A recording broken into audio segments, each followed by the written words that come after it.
വാക്കുകൾ അവ വളരെ ശക്തങ്ങളാണ്.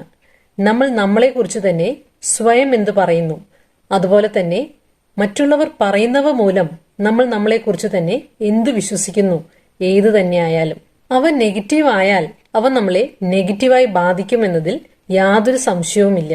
നമ്മളിന്ന് എന്താണോ അത് നമ്മൾ നമ്മളെക്കുറിച്ച് തന്നെ എന്തു വിശ്വസിക്കുന്നു എന്നതിന്റെ അടിസ്ഥാനത്തിലാണുള്ളത്. അമേരിക്കൻ പൊളിറ്റീഷ്യനും ലോകത്തിലെ തന്നെ ഏറ്റവും മികച്ച മോട്ടിവേഷണൽ സ്പീക്കറുകളിൽ ഒരാളുമായി തിരഞ്ഞെടുക്കപ്പെട്ട ഒരാളാണ് ലെസ് ബ്രൗൺ. അദ്ദേഹം സ്കൂളിൽ പഠിക്കുമ്പോൾ ബുദ്ധിമാന്ദ്യമുള്ള കുട്ടിയെന്ന് ഡയഗ്നോസ് ചെയ്യപ്പെടുകയും 4 മുതൽ 11ാം ക്ലാസ് വരെ സ്പെഷ്യൽ എഡ്യൂക്കേഷൻ ലഭിക്കുകയും ചെയ്ത ഒരു വ്യക്തിയാണ്. അദ്ദേഹത്തിന് കോളേജ് വിദ്യാഭ്യാസമില്ല.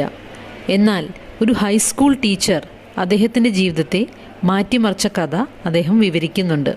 ഒരിക്കൽ 11ാം ക്ലാസ്സിൽ പഠിക്കുമ്പോൾ ലെസ് ബ്രൗൺ തൻ്റെ കൂട്ടുകാരനെ കാണാനായി അവൻ്റെ ക്ലാസ്സിൽ പോയി. ആ ക്ലാസ്സിൽ പഠിപ്പിച്ചുകൊണ്ടിരുന്ന സാർ ലെസ് ബ്രൗണിനോട് ബോർഡിൽ ഒരു പ്രോബ്ലം വർക്കൗട്ട് ചെയ്യാൻ ആവശ്യപ്പെട്ടു. തനിക്കതിന് സാധിക്കുകയില്ല, താൻ ആ ക്ലാസ്സിലെ സ്റ്റുഡൻ്റ് അല്ല എന്ന് ലെസ് ബ്രൗൺ പറഞ്ഞൊഴിയാൻ ശ്രമിച്ചു. എന്തായാലും ആ പ്രോബ്ലം സോൾവ് ചെയ്യാൻ സാർ ആവശ്യപ്പെട്ടു. അപ്പോഴേക്കും ക്ലാസ്സിലെ ബാക്കിയുള്ള കുട്ടികൾ ചിരിക്കാൻ ആരംഭിച്ചു. ഇവൻ ലെസ്ലിയാണ്. അവനൊരു ഇരട്ട സഹോദരനുണ്ട്, വെസ്ലി.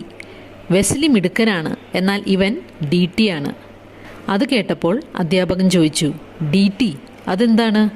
കുട്ടികൾ പറഞ്ഞു, അതെ, ഡംപ് ട്വിൻ, വിവരമില്ലാത്ത ഇരട്ട സഹോദരൻ. ലെസ്ലി പറഞ്ഞു, യെസ് ഐ ആം സർ, അത് ഞാനാണ്. ഇത് കേട്ടപ്പോൾ സാർ തൻ്റെ കസേരയിൽ നിന്നും എഴുന്നേറ്റ് ലെസ്ലിയുടെ അരികിലേക്ക് വന്ന് അവനെ നോക്കി പറഞ്ഞു, നീ ഇനി ഒരിക്കലും അങ്ങനെ പറയരുത്. Someone's opinion of you does not have to become your reality. മറ്റാരുടെയും അഭിപ്രായം നിങ്ങളുടെ യാഥാർത്ഥ്യമാകേണ്ടതില്ല. ആളുകൾ എങ്ങനെ തങ്ങളുടെ ജീവിതം നയിക്കുന്നുവെന്നത് അവർ തങ്ങളെക്കുറിച്ച് തന്നെ എന്ത് കഥ വിശ്വസിക്കുന്നു എന്നതിൻ്റെ ഫലമാണ്.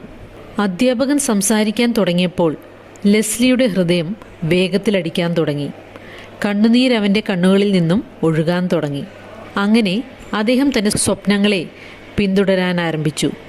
ഉയർന്ന വിദ്യാഭ്യാസമൊന്നുമില്ലാഞ്ഞിട്ടും മെൻ്റലി റിട്ടാർഡഡ് എന്ന് ഡയഗ്നോസ് ചെയ്യപ്പെട്ടപ്പോഴും വിവരമില്ലാത്തവനെന്ന് കൂട്ടുകാർ കളിയാക്കിയപ്പോഴും അദ്ദേഹം പറയുന്നു, don't stop running towards your dream. അതുകൊണ്ട് ജീവിതത്തിൽ വിജയിക്കണമെങ്കിൽ നമ്മുടെ മൈൻഡ് സെറ്റ് വളരെ പ്രധാനമാണ്. ഒരു പഠനത്തിൽ പറയുന്നത് ഒരു നെഗറ്റീവ് ചിന്തയെ മറികടക്കാൻ 17 പോസിറ്റീവ് ചിന്തകൾ വേണ്ടിവരുമെന്നാണ്. നിനക്കൊരിക്കലും വിജയിക്കാൻ സാധിക്കുകയില്ല, എനിക്ക് ആ പൊസിഷൻ ഒരിക്കലും കിട്ടില്ല എന്നിങ്ങനെയുള്ള നെഗറ്റീവ് ചിന്തകളെ ന്യൂട്രലൈസ് ചെയ്യാൻ വളരെയേറെ പോസിറ്റീവ് ചിന്തകൾ നമ്മുടെ ഉള്ളിലേക്ക് കടത്തിവിടേണ്ടതുണ്ട്.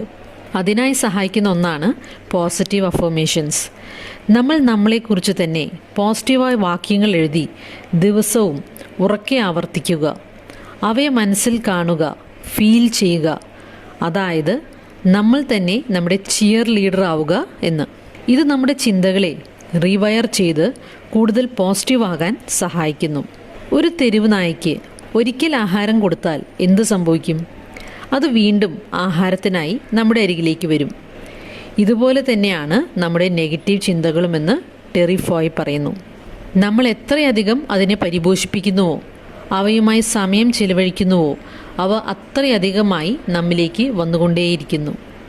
അതുകൊണ്ട് പോസിറ്റിവിറ്റിയെ ഫീഡ് ചെയ്ത് നെഗറ്റിവിറ്റിയെ സ്റ്റാർ ചെയ്താൽ, പട്ടിണിക്കിട്ടാൽ അത് സാവധാനം കുറഞ്ഞ് ഇല്ലാതാകും. ഇതിനായി സഹായിക്കുന്ന ഒന്നാണ് പോസിറ്റീവ് അഫർമേഷൻസ്. അതുകൊണ്ട് പോസിറ്റീവ് അഫർമേഷൻസ് ദിവസവും ആവർത്തിക്കാം. അവ എത്ര നാൾ തുടരണം എന്നത് നമ്മുടെ മനസ്സിൽ ഒരു ചോദ്യമായി നിന്നേക്കാം, നമ്മിൽ മാറ്റങ്ങൾ കാണുന്നതുവരെ.